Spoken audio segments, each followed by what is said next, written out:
Um, we'll go ahead and get started because I do want to leave some time for some questions and discussion. Hopefully this will spark some new thinking and maybe raise some issues and some challenges and so forth. The title of the talk, as you saw in the program, is Here's the Thing or Here's the Problem, a reexamination of the focus of e-learning research.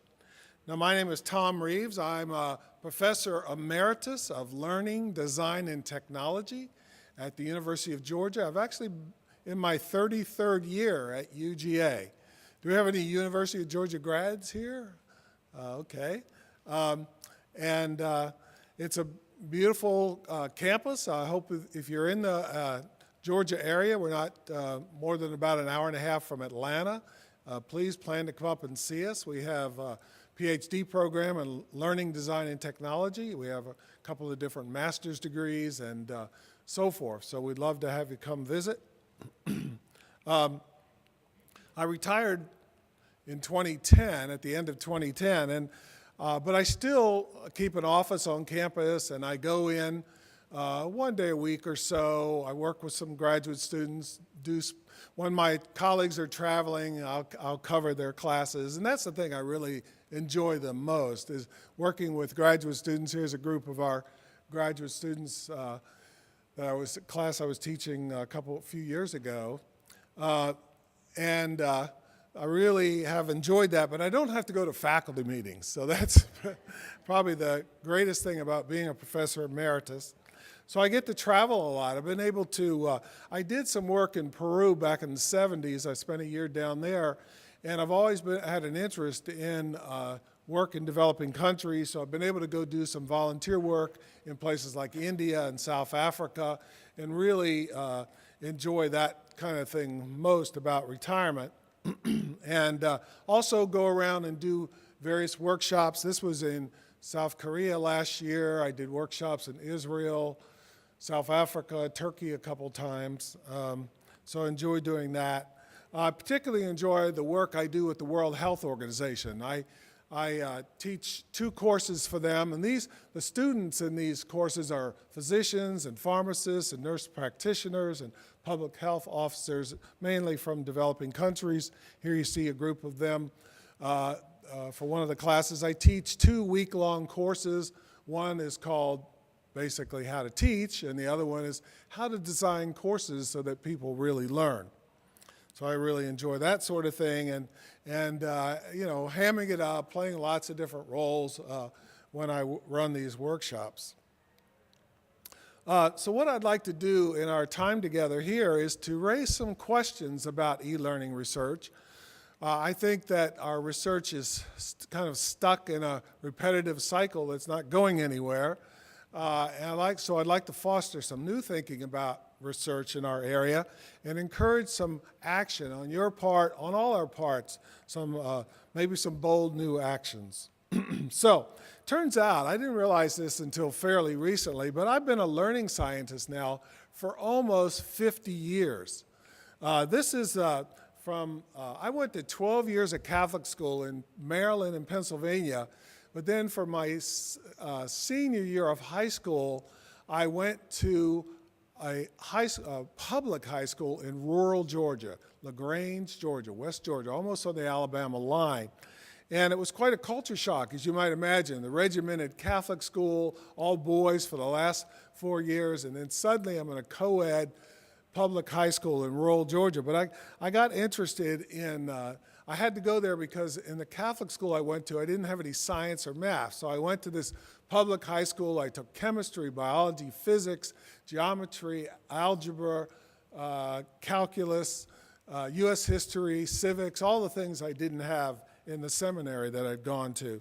So this is a little newspaper article from the LaGrange Daily News, April 15th, 1966, and that's me in the center, and I'm holding a rat, and I'm trying to stuff this rat into a rocket. And it says, "Troop students shoot off rocket." Now here's the story that went along with this. Oops, try not to wreck things here. What's interesting here is it says recently 4 Troop High School students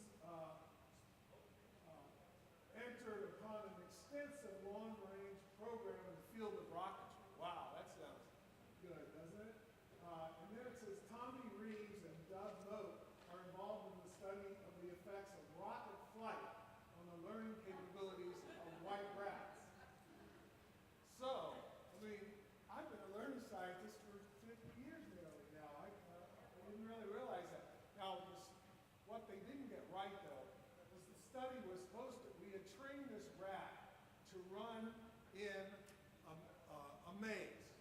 And and then we blasted the rat off into space, and we were looking, the study was called The Effects of Sudden Acceleration and Deceleration on Rat Memory. So we wanted to see if the rat would be able to remember the path to the cheese after this rocket flight. Well, here's the thing that the story doesn't tell. It's the rat, we got the rat too early, and the rat grew too big for the rocket. So on the day of the launch with these reporters and about 1,000 high school kids out there, we're having to carve out the nose cone of the rocket in order to cram this poor little rat into this thing. It should have been the effects of rat compression on rat learning, because fortunately the rat was not injured, the rat survived, and so we did win the science fair at the school with this sort of thing. And here's the most scary part. The last line in the story says, "These 4 boys are now collaborating on the development of their own fuels."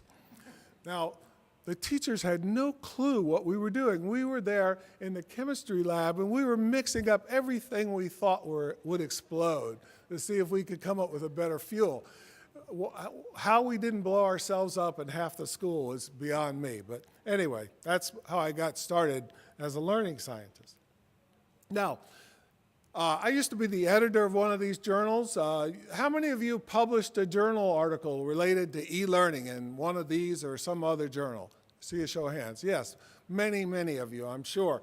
And of course, you've presented papers about e-learning research at various conferences.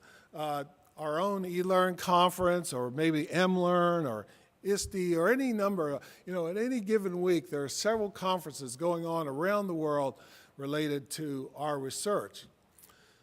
Unfortunately, most of this research is focused on things rather than real-world problems. And so if you even look at the titles in our program, and any other conference, you'll see the focus is on what's the latest thing. It says iPads and tablets and 3D printers. And of course, these are related to whatever the latest hype is. I've seen advertisements in various magazines, 3D printers will revolutionize higher education teaching.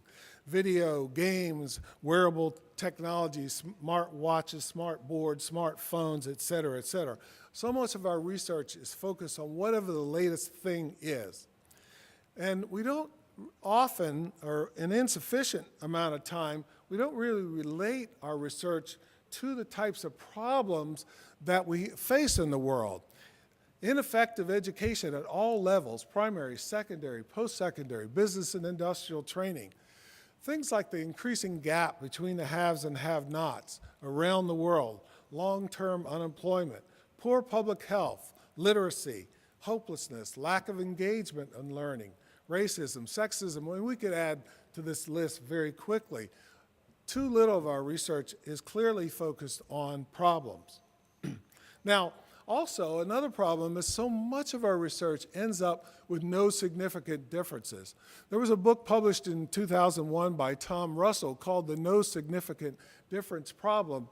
And in the book, he laid out how between the 1928 and 1999, hundreds and thousands of studies have been done comparing every new technology, starting with film projectors through radio and television and early mainframe computers and laptops and CDs and laser discs and everything you could possibly imagine up to the time now of e-learning and so forth.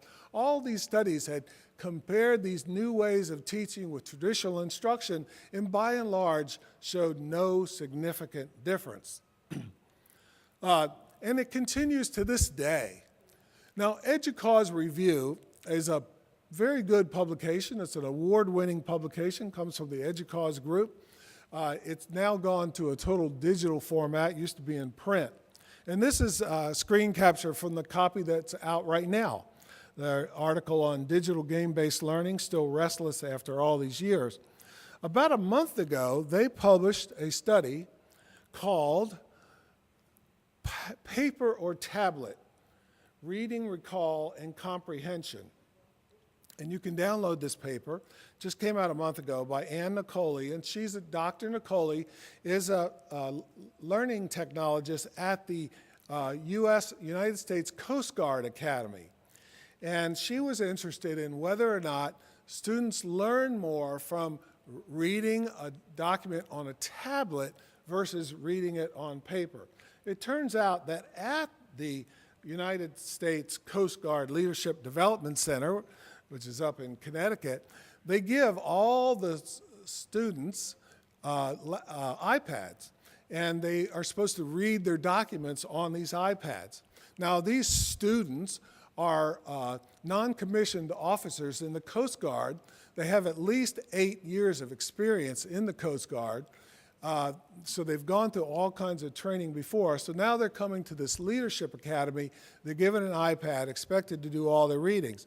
But she was interested in whether or not they would actually get as much from reading on an iPad versus reading on paper. So here's her study. And of course, this is a classic study that's been repeated since the 1920s with every new technology. So she had 231 randomly assigned students. She was using experimental design. So 119 students got the digital tablet version of the reading. 112 got the paper version. Turned out the reading was a 2-page article about leadership. 2 pages. It was 800 words in length. Now, the average adult reads about 200 words a minute. So I can't imagine that the treatment in this case lasted longer than 10 minutes. Probably more like 5 minutes. But let's say 10 minutes for the sake of argument. Then they had a test afterwards, a 10-item multiple choice quiz to measure recall accuracy, and 2 short essay questions to measure comprehension. Now remember, they're reading a 2-page article about leadership. So what do you think they found? Did they learn more from tablets, or did they learn more from paper? Oh, wow, what a smart person. No significant differences. Absolutely.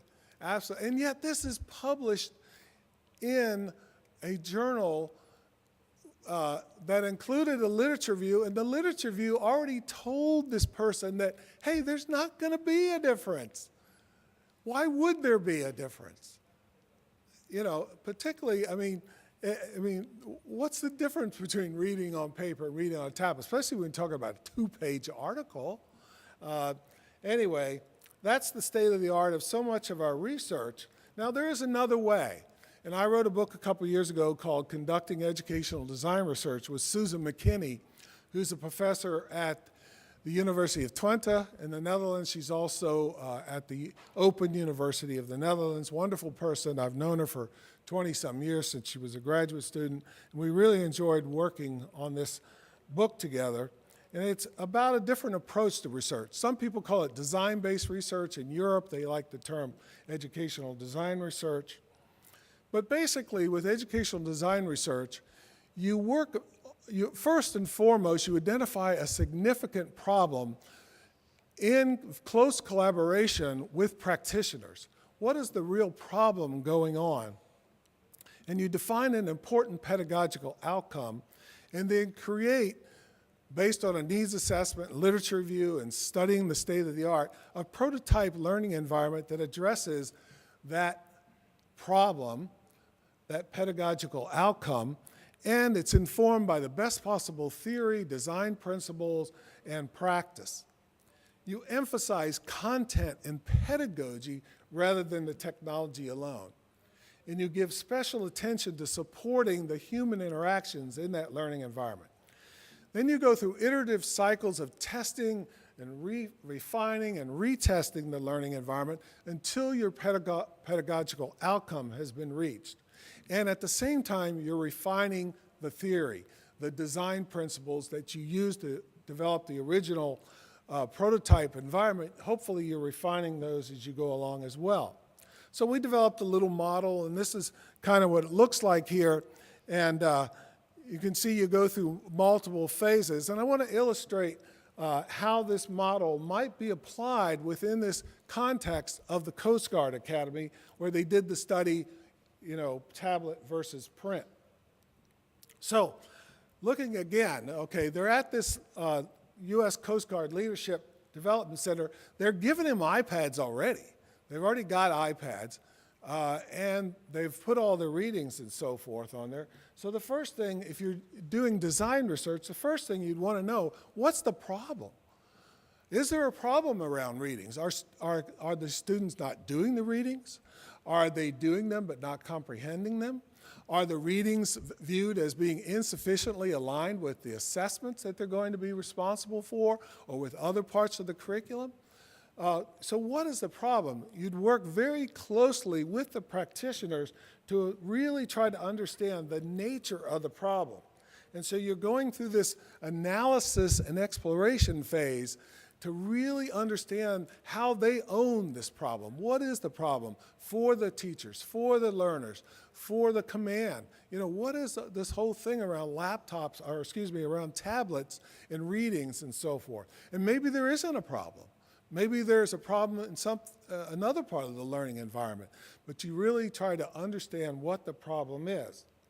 Then the second big question, second major phase is, again, based on lots of different types of analysis and literature review and so forth, you develop a prototype solution.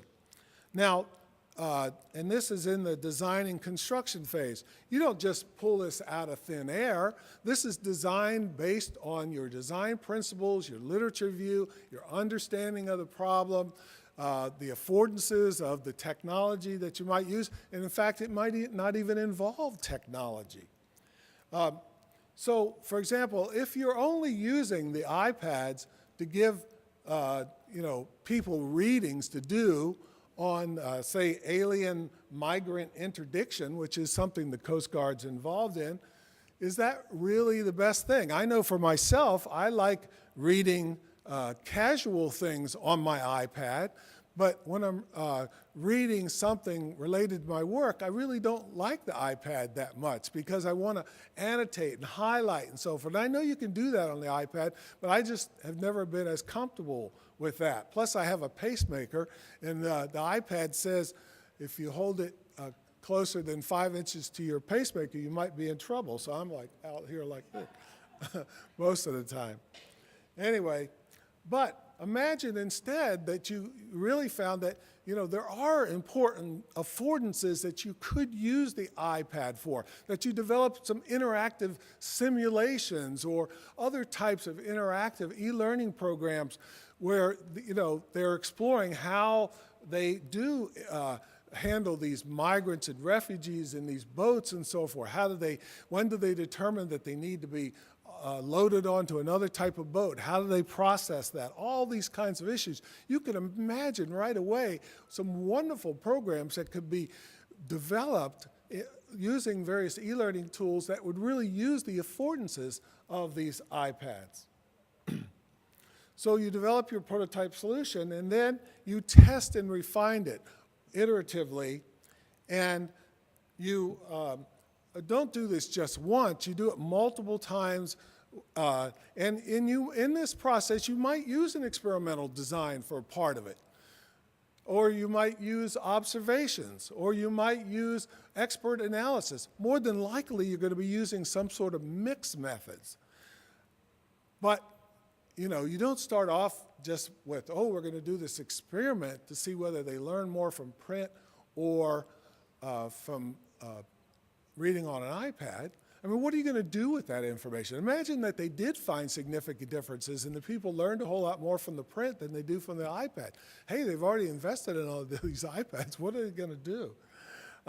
Anyway, in the model then, of course, you also are hopefully at the end of this process, multiple iterations, you have both a mature intervention, an innovation, a prototype that's been refined, and you have enhanced theoretical understanding. And ideally, you're also paying attention to issues like implementation and spread so that you can share this knowledge and these innovations with others. So why isn't why aren't more people doing research this way? I know some of you in the audience, I recognize that you do research this way, but why do we continue to have our journals polluted with these experimental studies that end up with no significant differences? Here's one possible explanation. This is the way people are taught to do research. The textbooks in research methods teach you to do research this way.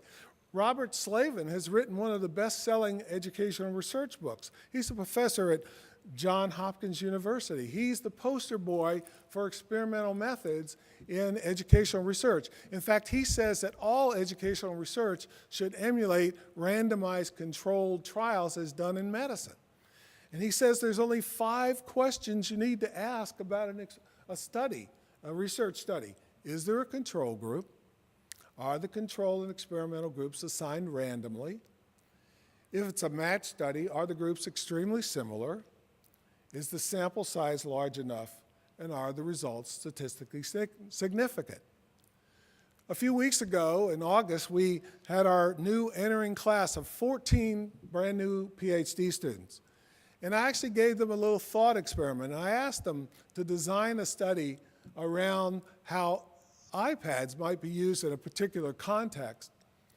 And every one of them, again, this is their first week in graduate school, but every one of them designed an experimental study where they would randomly assign a group of 7th and 8th graders to get either iPads or a textbook and see which ones do better. That's the way they learn about research. That's the naive assumption, and it sounds good. I mean, all the advances that have been made in medicine have been done through these randomized controlled trials, right? Well, maybe not. Someone that I have admired for many years is a surgeon. He's a professor at Harvard and also a surgeon at Mass General. His name is Atul Gawande. He's written a number of books, Complications, A Surgeon's Notes on an Imperfect Practice, another book called Better, and a book called The Checklist Manifesto. He's also a regular writer for the New Yorker magazine. And he wrote an article recently called Fast Ideas and Slow Ideas. And he was talking about the problems we have in public health and medicine where innovations are developed and yet they don't spread. And it literally is a matter of life and death in some cases.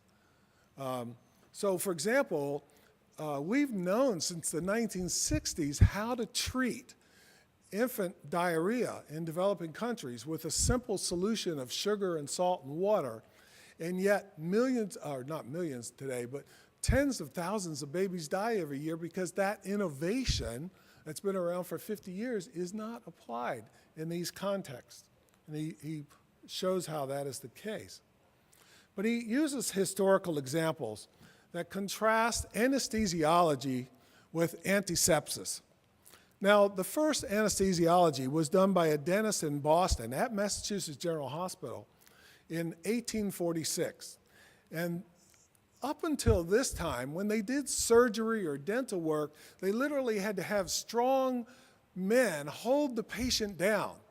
And the surgeons had to work really fast. They slashed really fast, and their garments were covered with blood, literally with blood and guts. And your badge of honor as a surgeon was how much gore you had on your surgical garb. And the patients kicking and screaming, ideally they would pass out. This dentist named Morton came up with the idea of using ether as anesthesia. And it was demonstrated for the first time in 1846. And it was actually October 16th, 1846. This was in Boston. Within 2 weeks, they were using this same procedure in New York and Philadelphia. Within 2 months, they were using the same procedure in Paris and London. Within 6 months, it had spread around the world. Anesthesiology had spread around the world, and indeed, within a few years, a completely new medical specialty, anesthesiologists, sprung up. It was an incredible renovation that spread like wildfire. So go forward about 20 years, and in Scotland, Joseph Lister was studying the work of Pasteur about germs and so forth, and he knew that anybody who had a compound fracture, it was basically a death sentence in those days, because you would develop antisepsis and die from gangrene and so forth.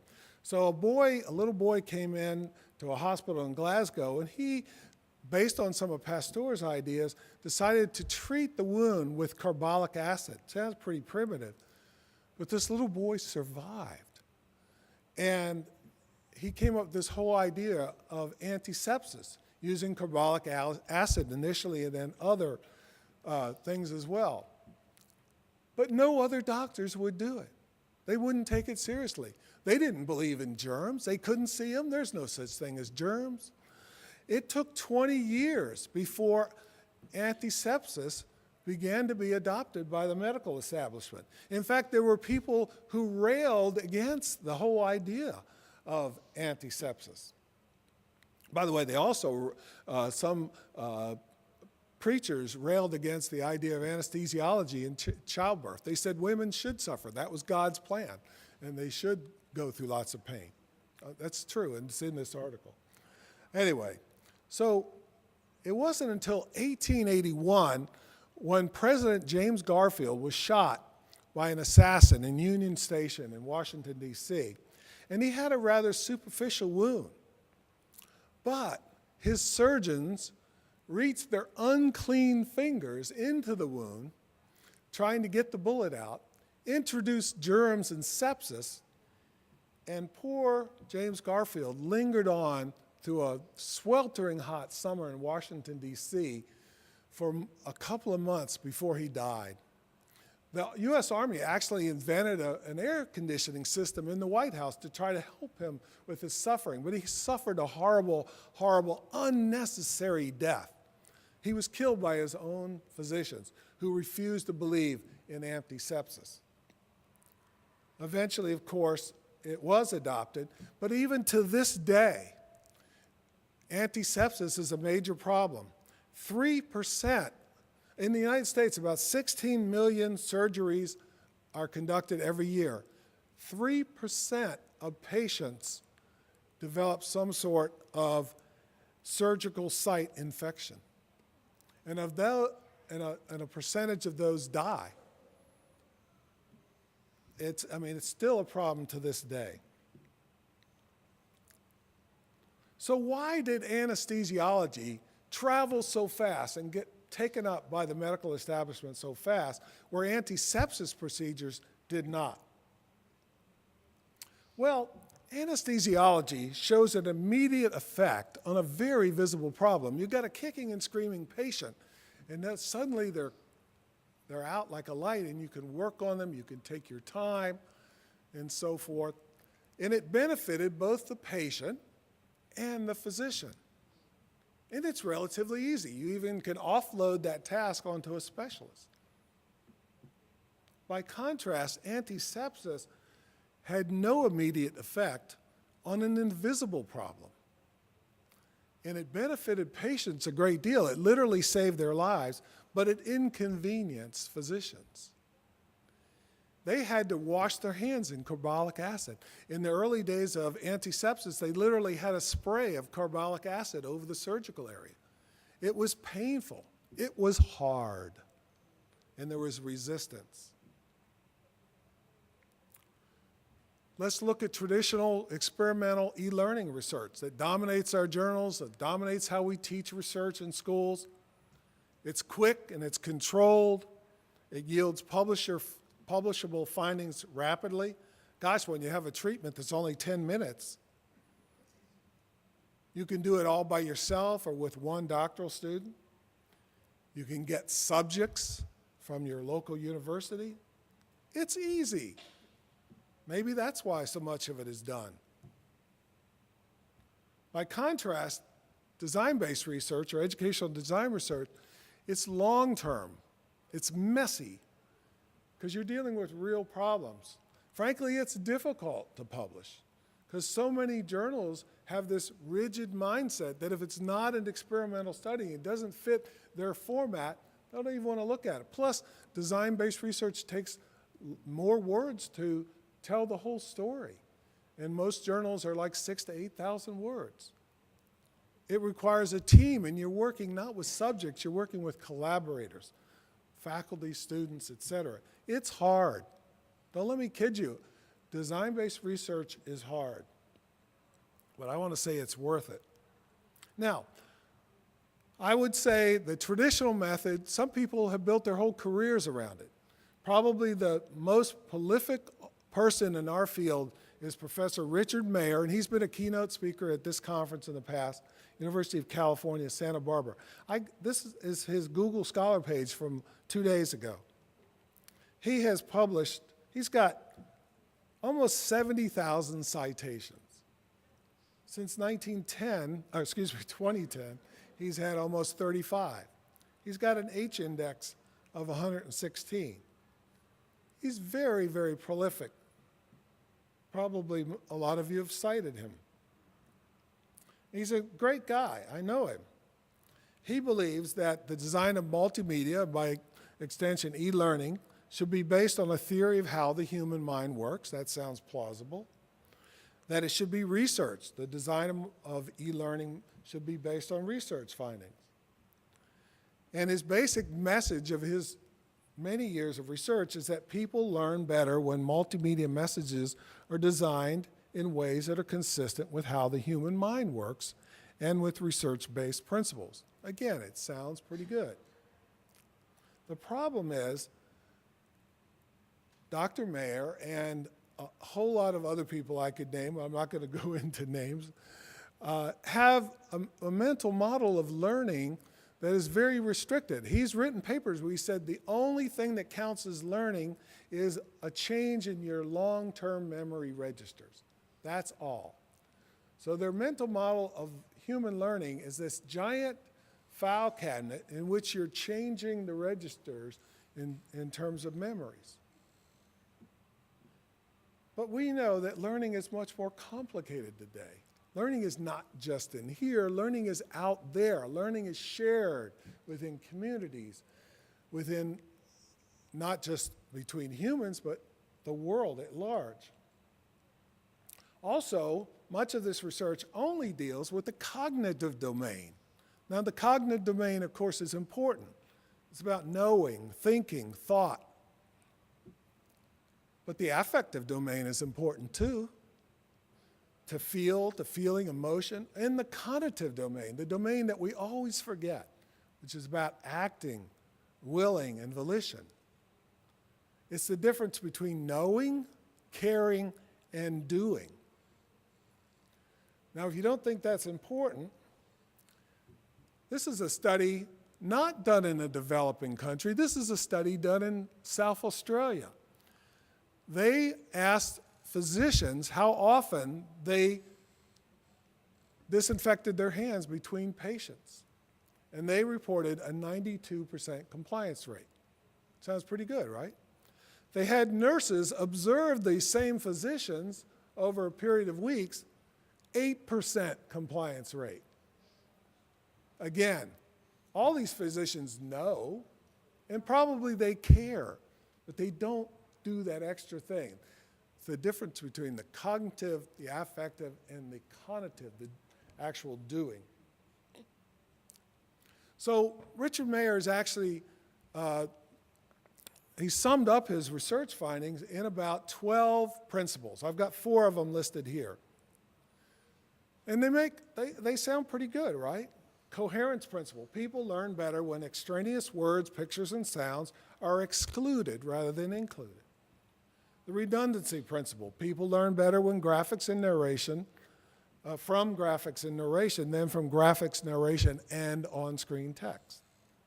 The modality principle. People learn better from graphics and narrations than from animation and on-screen text. The image principle. People do not necessarily learn better from a multimedia lesson when the speaker's image is added to the screen. And there are 12 of these principles. And you would think, we've got these 12 principles. We've got 70,000 studies backing these up. I bet we're applying those, right? Well, maybe not. Some of you know that Kurt Bonk and Mimi Lee and Tom Reynolds and I wrote a book And some of the chapter authors are here about MOOCs and open education around the world.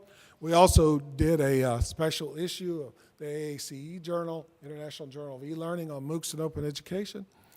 And I have some copies I can give away at the end of this. But in the process of all this, I got really interested, and I enrolled in some MOOCs, Coursera MOOCs. One of them I took and I completed was about how to teach online. I've been teaching online for many, many years, and I thought, well, I'll find out, about teaching online. It came from UC Irvine. Well, this is a screen capture from that MOOC, Coursera MOOC. It's an actual screen capture. And what's fascinating about this is, so she is a video, and she's reading those bullet points. Meanwhile, there's this screen in the background that she hardly ever talks about. And I'm like wondering, what is that screen? Why is that screen capture there? And here's the coup de grace. She's got a dog sitting behind her. There's a little dog there, and every once in a while the dog would sit up, and it's a cute dog. And I'm like watching the dog, and I'm totally, tuned out on what she's trying to teach me. It violates the redundancy principle that Richard Mayer's research says we should not violate. Here's another course I took. This was a great course from Constance Steinkuhler and Kurt Squire, two wonderful scholars, been speakers here from the University of Wisconsin. It was a Coursera course on video games and learning. They had wonderful guest speakers. This is James G. in the course. But in this particular part of the course, James G. is talking. He's there, and he's, video of him talking, and he's talking about this animation going on in here, but they're out of sync. And I was so confused. And it also violates the image principle. Mayer says you shouldn't have the talking head on the screen. You should have just had the animation, and I could totally focus on that. I've taken about 12 MOOCs. I've taught 3. You took this one? Yeah, wasn't it fascinating? This was a MOOC from University of Colorado on comic books and graphic novels. I was always wondering, what is all the fuss about? And this is taught by a classics professor. But this is a screen from one of his lessons. And he, as Karen can attest, he would read through that entire right screen. He would just read it to us and talk a little bit about it. But again, in terms of the multimedia design principles, based on all those 70,000 studies, it violates the coherence principle. So we got all this research, but nobody's using it. So let's go back. We saw that anesthesiology benefited both patients and physicians. And asepsis, which wasn't taken up very quickly, took decades, benefited patients and not physicians. Traditional e-learning research benefits researchers. It saves you from perishing. You publish. But it doesn't help learners, and it doesn't help practitioners. I would say that educational design research at least has the potential to benefit learners, practitioners, and researchers. So I said to begin with that design-based research starts first and foremost with a problem. Well, what problem should we address? The world is full of problems. We've got climate change, we've got poverty, we've got war, we've got disease. Well, one place we could start maybe is thinking about the United Nations Millennium Development Goals. These were established in 2000, and they were supposed to be completed by 2015. Obviously, they weren't. But enormous progress was made. Tony Blair wrote an article, former Prime Minister of England, UK, wrote an article recently about the great progress that was made because we had these goals, and that we've, for example, been introduced a lot more universal primary education, a lot more gender equality, and a lot more empowerment for women, a lot more reduce in child mortality and so forth. Great progress was made, but by no means were these goals reached. And so just a couple weeks ago, United Nations released a new set of goals for 15 years from now, what they call the 17 Sustainable Development Goals. But maybe we could focus our research agendas on these goals. Number 4 is quality education. Number 8 is decent work, a job, and economic growth. Well, it's going to be difficult. I just finished reading this book recently. Anybody read this book? Martin Ford's, he's a reporter for the Washington Post, Rise of the Robots, Technology and the Threat of a Jobless Future. Now, we've been told we were going to have robots for quite some time. I was born in 1947. In 1958, this popular electronics magazine said that we would be having Christmas fun with electronic robots. It would hang all the ornaments on our trees for us. And we, of course, were promised flying cars. Instead, we got drones. In 1980, Time magazine had a cover called The Robot Revolution and how it was going to revolutionize everything. And of course, in some sectors it did. It certainly did in the automobile industry. But it hasn't reached enormous potential that was promised for it. Just this year, The Atlantic had a cover, The Robot Will See You Now, Is the Doctor Becoming Obsolete? And in this book, The Rise of the Robots, Ford makes the case that a lot of careers that you think are going to be great careers are going to be obsolete very soon. One of them being doctors. One of them may be professors. Now, writers for magazines like Atlantic and Time might not like a company called Narrative Science. They've developed a product called Quill that now will go out if a company wants an article written about, say, the effects of lower gas prices on their business. They don't hire an analyst to do that. They have analytics, automated analytics that go out and get that data, and this Quill program literally writes the article. Pardon? The internet.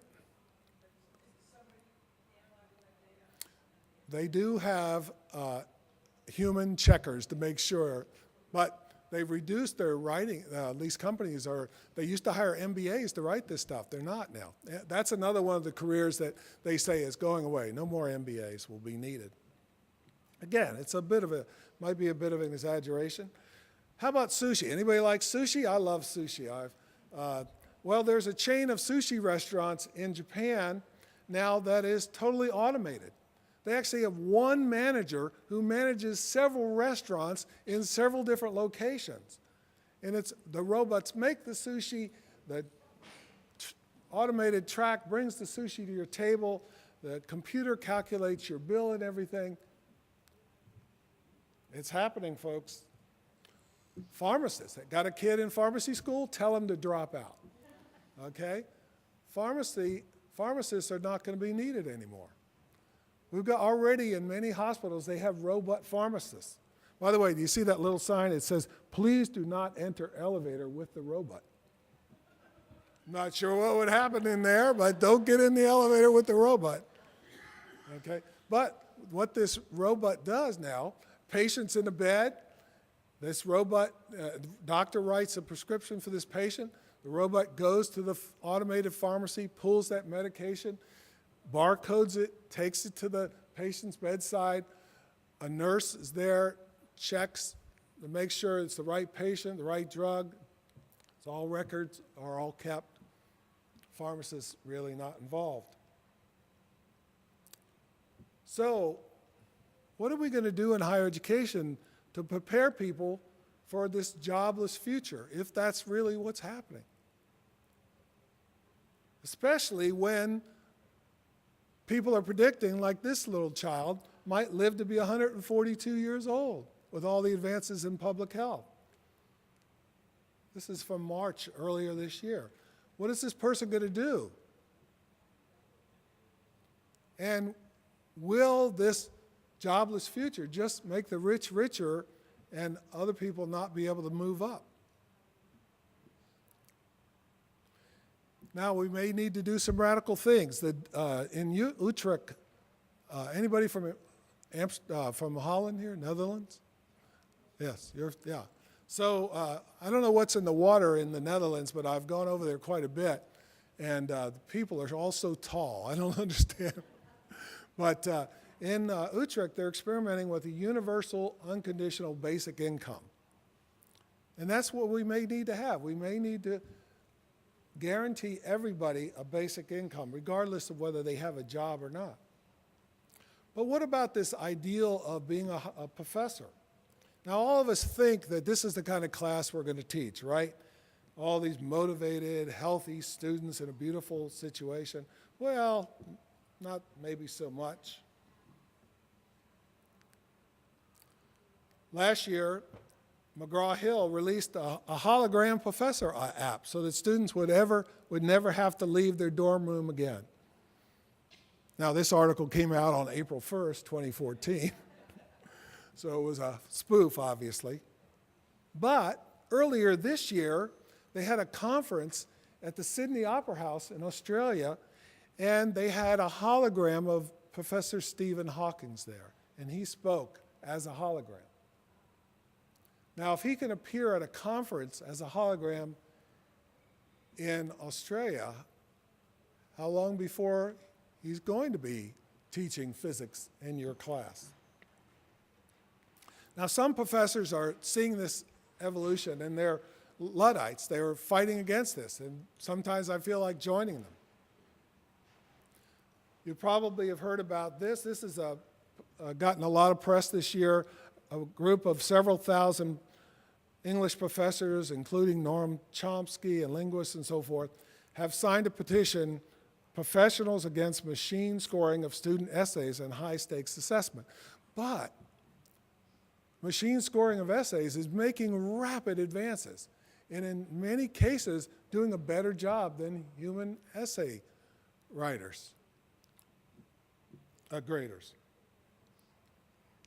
Now, I'm almost out of time, so I want to leave you with 3 things that we need to do.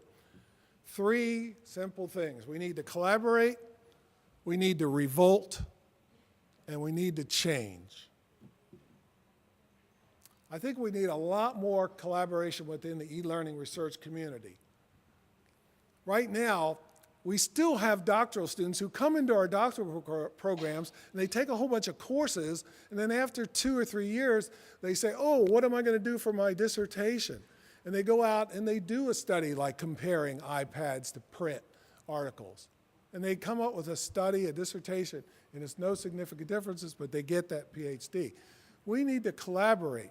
We need to work together to create shared research agendas. Now, so many advances have been made in intelligent systems and artificial intelligence and information technology because of the collaboration that goes on. For example, the International Technology Roadmap for Semiconductors. This is the Bible around which research in semiconductors is done. Why don't we have an international roadmap for e-learning research? We could have professional associations like AACE and people like yourselves. We could create this roadmap and really lay out an agenda around things like student engagement and other major problems. We need a revolt in faculties of education. How many of you are in faculties of education? Okay. We need to revolt. And what we need to do is we need to overthrow the tenure and promotion system. Right now, people go off and they spend 3 or 4 years getting a PhD, and then they go to a university And they spend 7 years basically doing these asinine research studies in order to get lots of publications so that they can get promoted and tenured. We can change this. Do you realize we control this? We set this game up. I would love for a college of education to say, you know, we're going to declare a moratorium. The next 10 years, nobody publishes anything. Nobody publishes anything. We actually work on real problems. In the state of Georgia, we're not going to publish any research articles. We're going to work on design-based problems. Georgia is one of the worst performing states in education. We're the second most prolific, the University of Georgia College of Education, second most prolific after the University of Wisconsin in referee journal articles. And yet, they're seventh in educational indicators. We're 49th. Thank God for Mississippi. Okay? And we sit in these rooms and we judge people based on, well, this article is only 3 pages long, or this journal is not a high enough impact factor. We can change this. We control this game. We need a revolution. You think, well, you can't do that, Tom. You can't have that kind of revolution. There are role models out there. Randy Schekman won the Nobel Prize in Medicine 2 years ago. And he declared shortly thereafter that he would boycott all of the top research journals in his field, Nature, Cell, Science. He was not going to publish in any of these, and he wouldn't allow his research partners to publish in any of these because he said they distort scientific progress. That's pretty radical. And he's developed a whole new approach to publishing his material online. This is a Nobel Prize winner. He revolted. We need a revolution.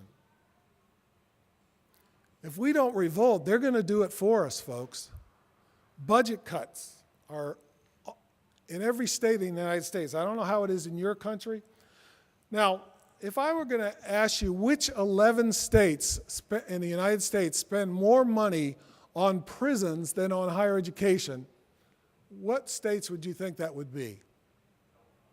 California? I would have thought Georgia, Alabama, Mississippi, Louisiana. Turns out, and this was just today, came out, Michigan, Oregon, Arizona, Vermont, Colorado, Pennsylvania, New Hampshire, Delaware, Rhode Island, Massachusetts, and Connecticut spend more on prisons than they do on higher education. This came out just yesterday in the Hartford, Connecticut News. The 4 universities there are renegotiating their contracts with the State Board of Regents. And the Board of Regents have lowballed their initial proposal. They're calling for larger classes, more online courses, higher student-teacher ratio, fewer tenured full-time faculty, and more dependence on underpaid adjuncts. And here's the kicker.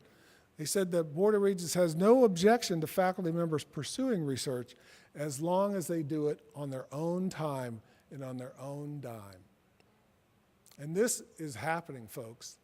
They are going to, right now at the University of Georgia, tenure track faculty get 1/3 to 40% of their time for research.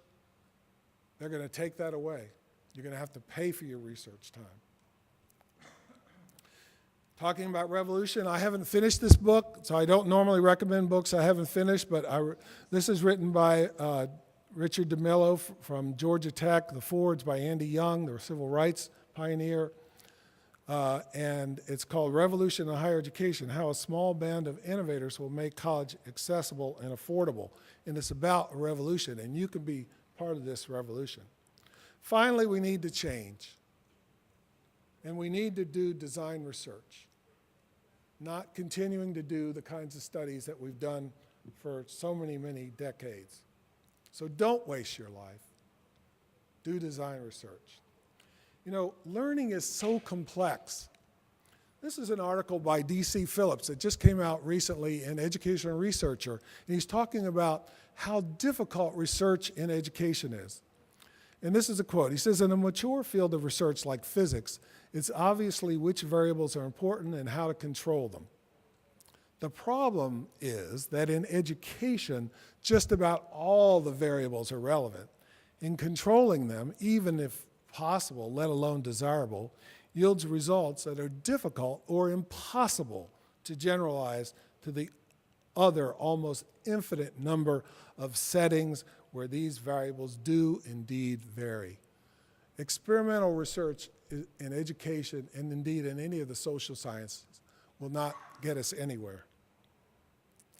Finally, I'll end with this quote: the status of research, this is from Charles DeForges in the UK, the status of research deemed educational would have to be judged first in terms of its discipline quality and second in terms of its impact. Poor discipline is no discipline, and excellent research without impact is not educational.